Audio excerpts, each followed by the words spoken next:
Good morning friends. अगर आप UPSC की तैयारी कर रहे हैं तो ये वीडियो आपके लिए है। हम कुछ चुनिंदा क्वेश्चन लेके आए हैं जो यूपीएससी एमपीपीएससी में पूछा गया है। कृषि से सवाल है यहाँ पे, ठीक है। तो शुरू करते हैं। पहला सवाल है हमारा,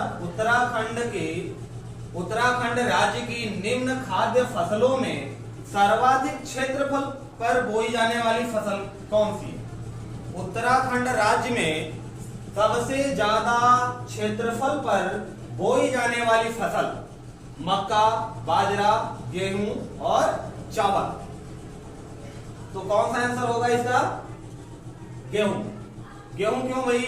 गेहूं 33% बोया जाता है। कहां पर? उत्तराखंड में। और आपको पता है कि उत्तराखंड में ज्यादातर जो भूमि है वो पहाड़ी क्षेत्र है, ठीक है। और गेहूं हमारा मैदानी क्षेत्र में ज्यादा होता है। तो गेहूं 33% बोया जाता है। कहां पे? उत्तराखंड में। और गेहूं के लिए और भी बातें करें तो गेहूं के लिए पानी कितना चाहिए, वर्षा कितना चाहिए? तो गेहूं के लिए लगभग 75 सेंटीमीटर की सालाना बारिश चाहिए होती है। और टेम्परेचर की अगर बात करें तो 10 डिग्री से लेके 20 डिग्री सेल्सियस तक टेम्परेचर चाहिए। भाई 10 डिग्री कब? जब वो बोया गया। 15 डिग्री जब वो बढ़ रहा है। और 20 डिग्री सेल्सियस कब के लिए? जब वह पक रहा हो। क्लियर है बात? अगर हम इसके लिए गेहूं के लिए मिट्टी की बात करें तो मृत्तिका युक्त भारी दोमट मिट्टी, मृत्तिका युक्त कौन सी? दोमट। मृत्तिका युक्त दोमट मिट्टी सबसे उपयुक्त होती है। इसके साथ साथ बलुई दोमट, बलुई दोमट मिट्टी उपयुक्त होती है, ठीक है। किसके लिए? गेहूं के लिए।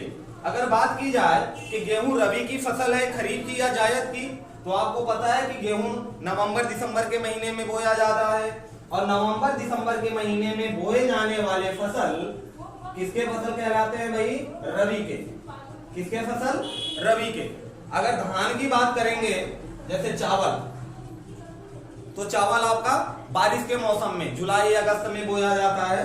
तो नवंबर दिसंबर में जो बोए गए उनको रबी की फसल कहते हैं। और जो बारिश के मौसम में यानी जून जुलाई में बोए जाएंगे उन्हें हम खरीफ की फसल कहेंगे। क्लियर है बात?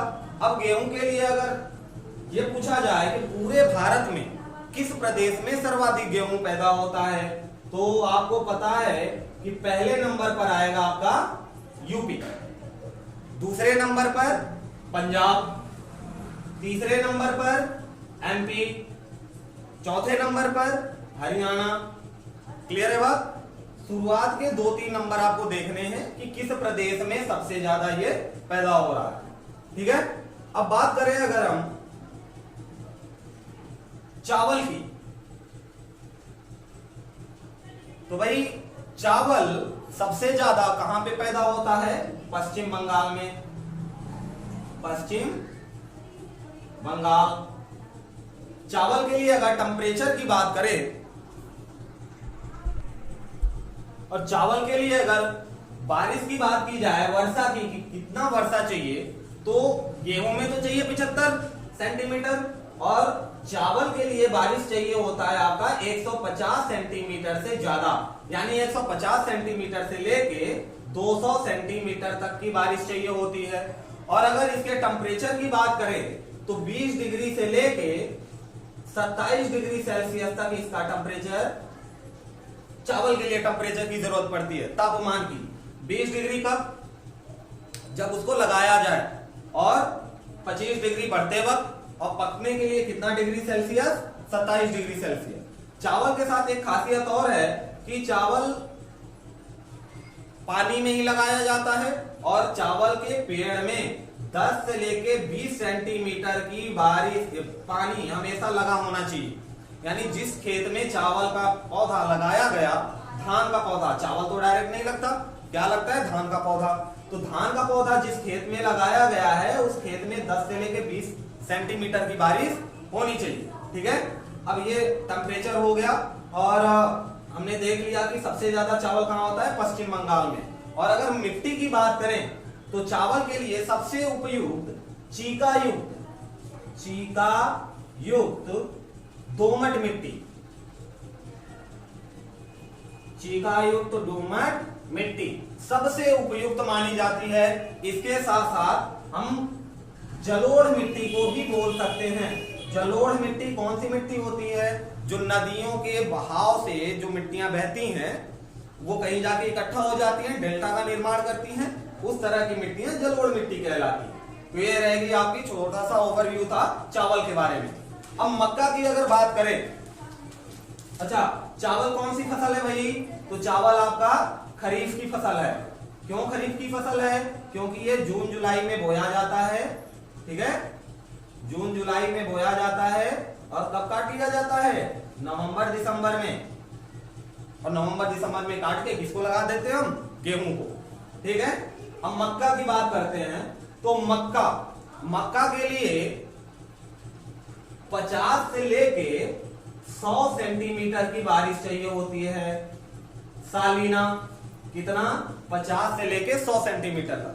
ध्यान रखेंगे कि जब हम चावल लगाते हैं, धान लगाते हैं, तभी मक्का भी लगाते हैं। हाँ, गर्मी में भी मक्के की खेती की जाती है, यानी जायद के मौसम में। लेकिन हम यहाँ खरीफ की बात कर रहे हैं। तो खरीफ में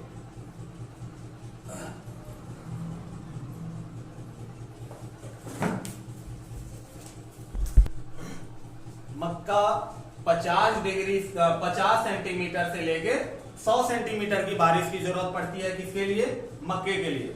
अगर टेम्परेचर की बात करें तो 21 डिग्री सेल्सियस से लेकर 27 डिग्री सेल्सियस इसके लिए भी चाहिए, मक्के के लिए। कितना? बोते समय 21 डिग्री सेल्सियस और पकते समय 27 डिग्री सेल्सियस। अब देखिए जरा, यहाँ गौर करने की बात है कि 50 से 100 सेंटीमीटर तो बारिश चाहिए, लेकिन अगर मक्के की खेत में पानी रुका रह गया तो वो मक्का खराब हो जाता है। इसलिए ये ऊंचे स्थान पे बोया जाता है, मतलब जहां बारिश तो इतनी मिले लेकिन पानी रुके नहीं। अब मिट्टी की बात करें अगर, मक्के के लिए सबसे उपयुक्त नाइट्रोजन युक्त दोमट मिट्टी सबसे उपयुक्त होती है, नाइट्रोजन युक्त दोमट मिट्टी। इसके साथ साथ ये लाल मिट्टी में भी, लाल मिट्टी और पहाड़ी मिट्टी, ठीक है, पहाड़ी वाले एरिया में भी मक्का अच्छे से हो जाता है। बस उसको वाटर, पानी और आपका टेम्परेचर, ये दोनों मिलना चाहिए। सबसे अच्छा नाइट्रोजन युक्त दोमट मिट्टी, लाल मिट्टी, पहाड़ी मिट्टी। हाँ, और अगर मक्का की हम बात करें कि सबसे अधिक मक्का किस प्रदेश में पैदा होता है, तो सबसे अधिक कहां मिलता है हमें? आंध्र प्रदेश में, आंध्र प्रदेश। और भाई आंध्र प्रदेश में और क्या देखा था हमने? जब हम कृषि से पहले पशुधन के 1-2 क्वेश्चन सॉल्व किए थे तो वहां पे हमने देखा था कि भेड़ों की संख्या, नंबर ऑफ भेड़ आंध्र प्रदेश में सबसे अधिक होती है। अगर उत्तम किस्म के भेड़ की बात करेंगे तो वो कश्मीर में, लेकिन नंबर ऑफ भेड़ की बात करें, सबसे ज्यादा भेड़ कहां पाई जाती है? आपके आंध्र प्रदेश में। अब इधर देखते हैं भाई बाजरा, बाजरे के ऊपर बात कर लेते हैं। तो बाजरे के लिए 40 से लेके 50 सेंटीमीटर की बारिश चाहिए होती है, 40 से लेके 50 सेमी की बारिश चाहिए होती है। किसके लिए? बाजरे के लिए। और इसके लिए टेम्परेचर की जरूरत होती है 25 डिग्री से 30 डिग्री सेल्सियस तक, ठीक है, 25 डिग्री से लेके 30 डिग्री सेल्सियस तक तापमान की जरूरत होती है। किसके लिए? बाजरे के लिए। और अगर मिट्टी की बात करें तो हल्की बलुई मिट्टी और काली मिट्टी और पहाड़ वाली, कंक्रीट वाली मिट्टी, वो सब में बाजरा आ जाएगा।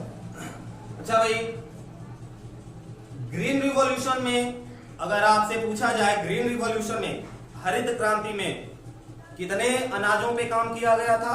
5 पे। कौन कौन से? उसमें गेहूं था, सबसे अधिक प्रभाव गेहूं पे पड़ा था, ठीक है, चावल भी था, मक्का, बाजरा।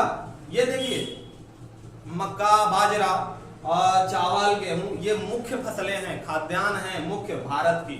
ठीक, चावल आपका तमिलनाडु के क्षेत्र में गर्मी के मौसम में भी होता है। क्लियर है बात?